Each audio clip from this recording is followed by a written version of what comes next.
আজ আমি তৈরি করলাম চিকেন ঘুগনি। প্রথমে দেখো মটরটা আমি 5 থেকে 6 ঘন্টা আগে ভিজিয়ে রেখেছিলাম। এরপরে ভালো করে ধুয়ে নিয়ে প্রেসার কুকারে দিয়ে তাতে সামান্য অল্প নুন দিয়ে প্রেসার কুকারে 5টা সিটি মেরে নিচ্ছি।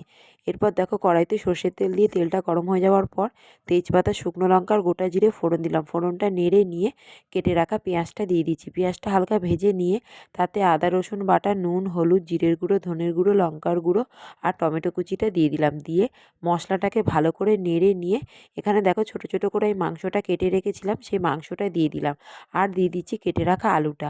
দিয়ে ভালো করে নেড়ে নিয়ে আমি ঢাকা দিয়ে কিছুক্ষণ রান্না করে নেব। দেখো এখানে ঢাকা দিয়ে আমি কিছুক্ষণ রান্না করে নিয়েছিলাম, এতে আলুটা আর মাংসটা ভালোভাবে কিন্তু সেদ্ধ হয়ে গেছে। এরপরে দেখো সেদ্ধ করে রাখা মটরটা আমি দিয়ে দিলাম, দিয়ে ভালোভাবে নেড়ে নিয়ে নিচ্ছি।